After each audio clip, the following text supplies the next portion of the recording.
c'est limite des distributeurs, ça me tue. Yo, j'ai besoin d'un œuf. Ah bah c'était rapide, hein. Bon, après elles ont un cooldown. Mais un œuf par jour, quand t'as 5 poules, ça fait 5 œufs par jour, les gars. Je peux te dire qu'on en bouffait des protéines dans la famille, hein, même le chaton.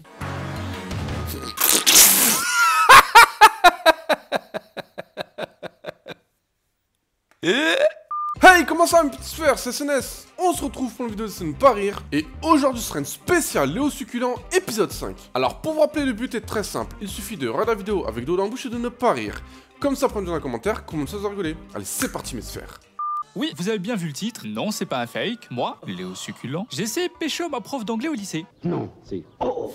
Là, on rentre vraiment sur les dingues que j'ai faites dans ma vie, hein. On est sur le podium des conneries, les gars. Mais pour que vous compreniez bien pourquoi j'ai fait ça, comment j'ai fait ça, et surtout, est-ce que j'ai réussi, va falloir commencer par le commencement.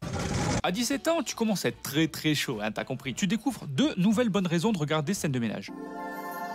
Oh, les tétés! Et c'est dans ces conditions que j'ai vu notre nouvelle prof d'anglais. Les gars, une frappe intercontinentale avec des décolletés, mon pote, le truc c'était une piste d'avion. Et moi, j'avais envie d'apprendre à piloter. Le pire, c'est que c'était une classe avec que des mecs, donc forcément, ça accentue encore plus le truc, hein. Un sentiment de... T'as capté. Bref, les semaines passent, les mois passent, à la moitié de l'année, je tombe sur un article. Cet article, il disait qu'une prof aux États-Unis avait été envoyée en prison parce qu'elle avait passé une soirée avec un de ses élèves. La plupart des gens, ils se disent « Oh putain, c'est terrible et tout ». Et moi, j'ai vu ça et je me suis dit « Mais oui, je vais essayer de faire la même chose !» Oh mon col. Et du coup, c'était comme une révélation. Parce qu'en fait, avant de lire cet article, j'ai jamais eu l'idée d'essayer de la pécho, en fait. Pour la moitié de l'année, je me contentais de rêver en la regardant. « Léo, everything's good ?» Je t'aime. Quoi Nique ta mère.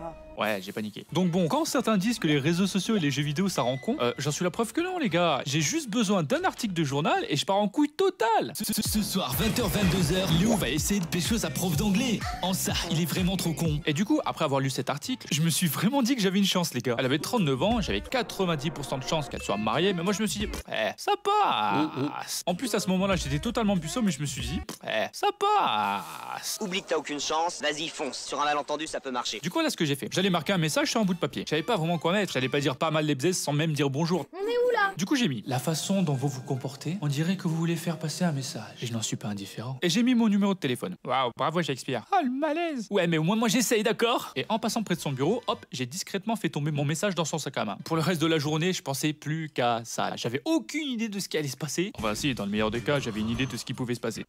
Mais dans le pire des cas, je me prenais 3 heures de colle et tout le lycée se foutait de ma gueule. C'était qui tout double bordel. Plus la journée se déroulait, plus je commençais à stresser de fou. Ça me prenait la tête ce truc. Et Léo, j'ai pas encore goûté, ça pique vraiment la sauce là? Ah, ça a l'air d'arracher. Ah vas-y, j'en prends pas. Et là tout d'un coup, le soir vers 19h, c'était elle les gars. Elle avait marqué « Bonsoir, je suis flatté du compliment ». Ça sent bon cette histoire. Dans ma tête, pour moi, c'était bon là. J'étais vraiment en mode. T'as mon numéro de téléphone bébé, donc n'hésite surtout pas à m'appeler ce soir. Tu sais notre avenir est déjà scellé, depuis que je t'ai vu marcher dans les couloirs. J'essaie de la mettre en confiance, lui dire que je la trouve charmante, blablabla. À ce moment-là, j'avais pas encore compris, mais c'était elle qui essayait de me mettre en confiance. Elle était très avenante, aucun jugement de sa part ni rien. Elle m'a demandé qui j'étais, genre comme ça, tu vois, tranquille. Et du coup, comme elle m'avait mis à l'aise, je lui ai dit mon nom, mon prénom et ma classe. Juste après avoir envoyé le message, j'ai eu un moment de lucidité. Attends, j'ai peut-être merdé là. Et là, plus de réponse. Ouais, c'est marrant. J'attends jusqu'à minuit, toujours pas de réponse. Je suis mort. Le lendemain, j'étais brisé, les gars. Chaque pas que je faisais dans la cour du lycée m'approchait un peu plus de ma mort sociale. J'étais dead. Tout le monde allait être là en mode l'ogre est tombé amoureux de la princesse. Pendant le cours d'anglais d'après, je pouvais pas la regarder dans les yeux tellement j'avais honte. Et à un moment, elle rendait des copies qu'elle avait corrigées. Et pour moi, elle avait mis un petit mot en plus. Et cette mongole, elle a dit devant tout le monde Léo, je t'ai ajouté un petit mot en plus. Voilà. Vous voulez que je me fasse bisuter en fait? Sur le mot, elle avait marqué qu'elle était flattée, mais qu'elle était mariée et heureuse et qu'elle avait 2 enfants. Ça va, raconte pas ta vie non plus. Elle avait ajouté que j'avais de la chance qu'elle soit gentille et qu'elle en parlera pas au principal. Et là, j'ai enfin commencé à déstresser. Au fond, il y avait quand même une partie de moi qui était dégoûtée. Mes rêves s'écroulèrent comme un château de cartes. Mais j'étais quand même soulagé de pas être connu dans tout le lycée pour ça. Tout est bien qui finit bien. Sauf que non, tout est pas bien qui finit pas bien. Parce que, avant que je puisse jeter le papier à la poubelle, un de mes potes a réussi à le choper. Et là, j'ai dû m'expliquer devant tous mes potes. Et du coup, pendant que je racontais, je me suis dit, et voilà, je suis mort. J'en ai pour 3 mois. On va m'appeler le lécheur de MILF. Mais à mon grand étonnement, après avoir tout raconté, mes potes ont kiffé. Ils ont tous kiffé. Vraiment, les gars, j'ai rien compris. Je me suis pris pour Homelander.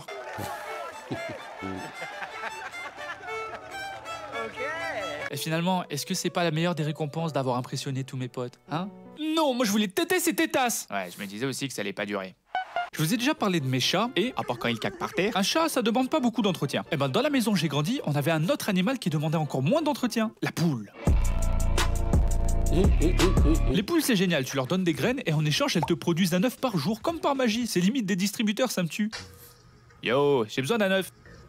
Ah bah c'était rapide hein. Bon après elles ont un cooldown, mais un œuf par jour, quand t'as 5 poules ça fait 5 œufs par jour les gars. Je peux te dire qu'on en bouffait des protéines dans la famille, hein, même le chaton.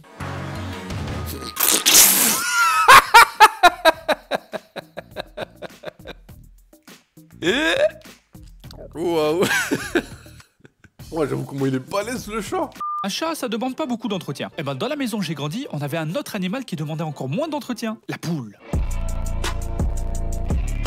Les poules c'est génial, tu leur donnes des graines et en échange elles te produisent un œuf par jour comme par magie, c'est limite des distributeurs, ça me tue. Yo, j'ai besoin d'un œuf. Ah bah c'était rapide hein. Bon après elles ont un cooldown, mais un œuf par jour, quand t'as 5 poules ça fait 5 œufs par jour les gars. Je peux te dire qu'on en bouffait des protéines dans la famille, hein, même le chaton. Les poules c'est pratique, mais par contre, faut que je précise un truc, c'est pas les animaux les plus intelligents, hein. Suffit de les regarder dans leurs yeux et tu sais de suite que derrière leurs pupilles, c'est le vide abyssal. Vous êtes-vous déjà demandé ce qui pouvait se passer dans la tête de quelqu'un? C'est nul ici. Alors oui, c'est con. Sur l'échelle des QI, c'est entre l'huître et le concombre de mer. Mais tu peux quand même leur apprendre des trucs. Faut juste savoir les convaincre. Par exemple, quand j'habitais à la campagne, la journée, on les laissait dehors dans le jardin pour qu'elles se dégourdissent un peu les gambas. Et puis pour qu'elles puissent manger des insectes et les vers de terre du jardin. Elles adorent ça. C'est très délicieuse. Et le soir, quand la nuit tombait, on les faisait rentrer au poulailler, au bercail pour les intimes. Au début, elles voulaient évidemment pas rentrer parce qu'elles savaient pas que la nuit, il y avait des renards qui checkaient toutes les maisons pour voir s'il y avait pas un truc à se mettre sous la dent. Pour info, on s'est déjà fait manger plusieurs fois toutes nos poules par des animaux sauvages qui avaient creusé des tunnels sous le grillage. Bon, voilà. Alors pour les rentrer, tu tends les bras et tu fais exactement comme la typose et d'un coup elles écoutent. Pour les poules, ça doit être un signe de puissance, c'est sûr. Allez les poulets, faut rentrer, sinon vous allez finir en KFC pour renard là. Ah, vas-y, veux quoi celui-là? Je bouge pas d'ici, tu vas faire quoi? À vos ordres, seigneur succulent, que la force soit avec vous. Du coup, après quelques fois où je l'ai rentré moi-même, et ben dès que le soleil commençait à se coucher, elle rentrait toute seule dans le poulailler, comme des grandes. C'était marrant, on avait l'impression de voir des gars qui rentraient de la mine après une grosse journée de taf. Tout ça pour dire, on peut leur apprendre plein de trucs, suffit de savoir les motiver. Nous, les nôtres par exemple, on peut les siffler comme des chiens. Genre vraiment, littéralement, n'importe quand dans la journée et n'importe où dans le jardin, si on siffle comme ça, et ben elle rapplique en courant. En fait, c'est parce que dès qu'on siffle comme ça, elles savent qu'on va leur donner à manger tous nos restes qu'on n'a pas mangé au repas précédent. Genre les croûtes de fromage, des épluchures, du pain dur. Oui, c'est des poubelles de table, oui. Mais elles adorent ça, qu'est-ce que je te dise? Je te jure, dès qu'on siffle, elles accourent comme des zombies, les gars. Par contre, faut pas siffler pour rien parce que sinon, je pense qu'elles se vénèrent.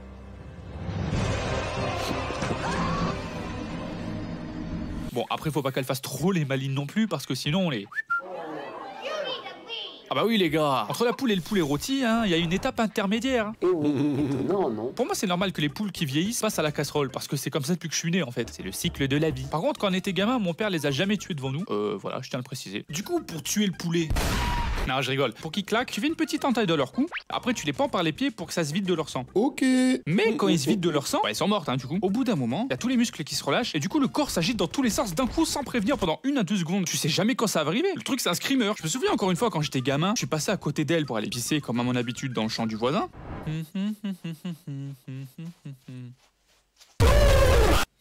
Bah alors, t'as flippé? Ah bah j'ai été traumatisé, maintenant c'est à votre tour, hein. Je partage sur cette chaîne YouTube moi. Mi-temps mes sphères, j'ai rigolé une fois. Franchement, je m'en sors super bien. Parce que la fin, c'était trop drôle. Quand il dit que le poulet bougera pas, puis qu'il se met comme ça, du coup, il dit à vos ordres. Ça doit être marrant d'avoir des poules. J'aimerais bien en avoir. Surtout pour les œufs. Et vous mes sphères, qu'est-ce que ça vous a fait rire? Dites-le moi en commentaire.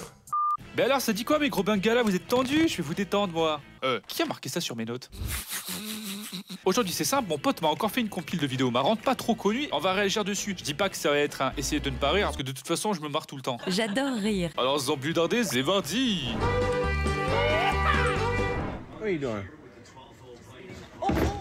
Quand je vous disais que les gamins sont imprévisibles, elle a changé le mood en 1 seconde. On dirait pas qu'elle s'est fait aspirer comme les Totally Spies. Ah oui, je parle pas japonais.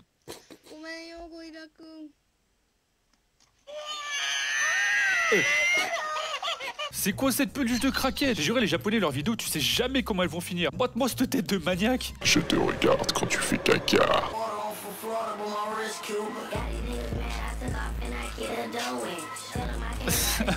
Hey yo! Hey DJ Khaled! Oh je connaissais pas comme ça! Il a interpé quand même. Ov, tu travailles dans des voitures de merde. Il a tapé une sieste surprise. Ah par contre, réelle question pour le coup, il y a des gens qui rigolent vraiment comme ça naturellement. On dirait un pchit-pchit. Je peux pas respirer. Je vois que... Ah, blядь! Il y a vraiment que les Russes pour caresser un chien errant qui dort. C'est dans leur instinct de faire des trucs dangereux. Kurva. Kurva. C'était prévisible. Oh, connard! Dis, elle a sauté. Elle est venue là. Ouf, heureusement qu'elles ont mis pause, sinon elles auraient eu un vrai problème. Ah, des japonais, ça va encore être chelou. Quoi?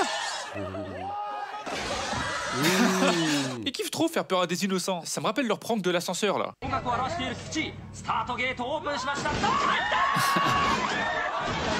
C'est des grands malades quand même.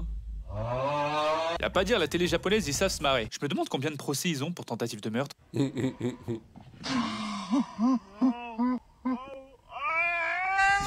C'est quoi cette coiffure? Oh, le dégradé a été fait à la tronçonneuse, ma parole. Moi, quand j'ai fait confiance à un P alors que j'aurais pas dû. Sa mère l'a amené chez le coiffeur, elle a juste dit bonjour. Niquez-lui sa vie, s'il vous plaît. Avec cette calvasse, le gamin, il a entre 2 ans et 56 ans.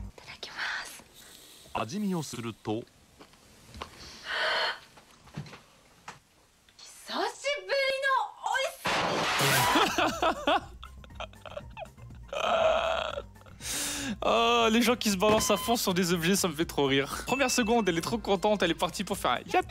Elle balance son bras tellement fort, elle démonte la haute. Bon, ouais, c'est bon, c'est mon péché mignon, voilà. Ok, ça roule sur l'autoroute. Oh, waouh, la folie! Putain, les réflexes du mec! On n'en parle pas de la voiture noire, mais elle aussi, elle a esquivé comme un ouf au dernier moment. Sérieusement, l'enfoiré, il aurait pu regarder avant. Allez, faites! Ça, les gars, j'avoue, ça fait flipper. Après, moi, j'ai un peu trop confiance en moi, je me dis que j'aurais pu l'esquiver, tu vois. Attention, Léo! T'inquiète, je gère. Ouais, non, je gère pas. Précédemment, dans l'histoire de comment j'ai commencé la muscu. Au même moment, j'ai revu un pote que j'avais pas vu depuis le collège, on s'est décidé à faire nos séances de muscu ensemble. Et à cette époque, on ne savait pas, mais on n'allait jamais s'arrêter. Du coup, on est là, on ressemble à 2 brindilles, on est à 2 doigts de commencer une partie de Mikado avec nos corps de bâton de bois, et on est bien déter à prendre du muscle. Donc ok, la motivation, check. Maintenant, il faut le matos. À ce moment, on avait que dalle pour s'entraîner, il nous fallait au moins le minimum, c'est-à-dire des poids. Mais pour avoir des poids, il fallait de l'argent, parce que... L'argent peut être échangé contre des biens ou des services. Merci au maire pour ce cours d'économie. Et pour me faire de la thune, j'avais un petit truc. J'habitais à la campagne dans une ferme. Du coup, j'ai aidé mon père dans le jardin pour plein de trucs différents, gratuitement évidemment, c'est normal. Mais il y avait des tafs qui étaient un peu plus physiques. Le plus classique, c'était de creuser une tranchée de plusieurs dizaines de mètres pour y mettre des tuyaux d'électricité et d'eau. Et si tu prenais ce taf, tu pouvais même être payé. Mais attention, hein, fallait bien négocier. Je veux bien creuser la tranchée, mais tout travail mérite salaire, mon bon monsieur. Mais tout à fait, Pichoun, je t'écoute. Tu me payes 3 € pour chaque mètre creusé. Non. Ah, vous êtes dur en affaires. 2 € par mètre? 1 €. Ok, 1 € par mètre et des saucisses lentilles pour le repas de ce soir. 0 €, mais d'accord pour les lentilles saucisses. Yes. Alors, c'est bon mec, ce soir c'est lentilles saucisses. Mais et l'argent alors? Merde, l'argent. Après renégociation, j'ai fait la tranchée. Je me suis fait 35 balles. Et du coup, j'ai fait tous les vides-greniers du coin pour m'acheter des poids de muscu que les gens vendaient vraiment rien du tout. Genre un disque de 20 kilos pour 5 €, alors que 9 ça coûte 50 balles. Bref, avec les Noëls, les annives et tout, on avait amassé un bon de muscu, des poids, des haltères et une barre. Matos, check. Étape 2. Il nous fallait un endroit pour faire du muscle. On n'allait pas faire ça dehors comme à Los Angeles, alors que nous on a des moutons comme voisins. Oh Marguerite, j'enregistre. Mon pote habitait dans un lotissement, donc il y avait 0 place, hein. C'était même pas la peine d'essayer. Sachant que moi, j'avais une grange qui servait à rien. Et c'est là qu'on a commencé à aménager la salle. On pouvait faire les pecs, les épaules, les jambes, les bras. Pour le dos, il manquait un truc pour faire des tractions bien vénères sur du gradure. Du coup, j'ai fait un petit emprunt à la mairie de mon village, sans vraiment les prévenir. J'ai pris une barrière qui traînait dans une rue là, et j'ai attaché aux poutres de la grange avec des chaînes. Et hop, une bonne barre de traction maison. Bon, après, ça faisait vraiment goulag le bordel, parce que la grange, elle était pas vraiment étanche. Quand il pleuvait, ça coulait de source à certains endroits. On avait l'impression d'être dans une pub de shampoing. Succulent. Le nouveau shampoing, fait exclusivement à partir de steak haché pour les protéines. En plus, il y avait de la rouille partout. Les murs, c'était des briques en torchis médiévales. Le sol, c'était de la terre. Et il y avait tellement de poussière, je te jure, un asthmatique, il fait un pas dans la salle, il meurt. Mais qu'est-ce qu'elle était bien cette grange. On se retrouvait un jour sur 2 pour faire absolument tout le corps. On se démolissait les gars. On était tellement chaud, en hiver ça finissait toujours torse nu, alors qu'il fait 5 degrés dans la grange. Hein. J'avoue que maintenant j'y pense, ça faisait un peu ambiance hétéro-curieux là. Oh non, je peux pas. Hein? Mais si, encore un petit effort, ça va passer. Enlève donc ton t-shirt, Léo. Oh, Voilà, je t'avais dit que ça passerait. Qu'est-ce qui branle là-dedans? Quelque temps après, j'ai pu commencer à taffer et je me suis acheté une bonne enceinte. Parce qu'avant, on mettait juste la musique en haut-parleur des téléphones, hein, c'était pas ouf. Mais là, avec l'enceinte de mon cousin, en plus, comme il y avait personne aux alentours, j'avoue, on se faisait plaisir. Et c'est parti. Genre, je te jure, dans nos têtes, on était Arnold et on s'entraînait pour Mister Olympia. Catégorie crevette, mais Mister Olympia quand même. Du coup, on commençait à prendre bien, hein, comme on peut le voir sur cette photo. Ah bah oui, hein, je vous avais pas menti, hein, c'était le goulag le bordel. Hein. Il y a une porte, je sais pas ce qu'elle fout là. Et je parle même pas du bidon russe qu'on voit là. T'as le Tchernobyl dedans, je sais pas. Il est là, mais on n'ouvre pas. Je suis donc passé de 60 kilos à 70. Toujours sec naturellement. C'est pour ça qu'on dirait que je suis bien fort, alors que non, hein, j'ai juste pas de gras. Mais le problème, c'est que même après 2 ans de muscu, quand je mettais rien qu'un t-shirt, on voyait plus rien. C'était un sort d'invisibilité le bordel. Je me souviens encore quand j'ai dit que je faisais de la muscu à un collègue quand je taffais dans un self, il s'est foutu de ma gueule ce bâtard. Et le pire, c'est quand j'ai dit à une meuf que je faisais de la muscu, elle a sorti un ah ouais? Genre pas méchant, hein, mais juste elle était surprise. Du coup, j'étais obligé de flex mon bras comme un gros kéké là pour qu'elle me dise ah ouais. Genre ça se voyait qu'elle disait ça pour se rattraper, mais c'était trop tard. Le mal est fait, Farouk. Du coup c'était pas possible, fallait qu'on passe au niveau supérieur. En plus on avait plus assez de poids, on les dépassait. Fallait qu'on parte conquérir une vraie salle de muscu avec des vrais poids qui montent super haut et des machines de fou furieux mon cousin. On avait 0 thune, mais on était déter. Du coup on avait trouvé des astuces pour rentrer quand même. Désolé de vous décevoir, mais on ne devient pas musclé comme un bœuf en faisant 1 heure de cardio tous les matins. Hein. Sinon, le meilleur coureur de marathon du monde ne ressemblerait pas à ça. Damn, petite veine du bibi. Par contre, en marathon, il est ultra chaud. C'est une moto, le mec. Au moment de la douche, j'ai accidentellement fait tomber le shampoing. Vas-y, ramasse le savon. Voilà mes sphères, c'est terminé, j'ai rigolé une fois. C'était trop chaud, surtout vers la fin, quand il faisait de la muscu avec son pote dans la grange en hiver. Avec son père, il passe, c'était trop drôle. J'étais à 2 doigts de rigoler. D'ailleurs, petite astuce pour ceux qui veulent faire de la musculation, qui n'ont pas le matériel. Moi avant, j'utilisais des packs d'eau. Tu prends un pack de 1,5 litre par bouteille, t'en mets un dans chaque bras. Ça fait déjà 9 litres à droite et 9 litres à gauche. C'est déjà ça de prix. En tout cas, dites-moi dans les commentaires si vous voulez un autre épisode de Léo Succulent. Et puis moi, je vous dis à la prochaine pour une nouvelle vidéo. Ciao mes sphères.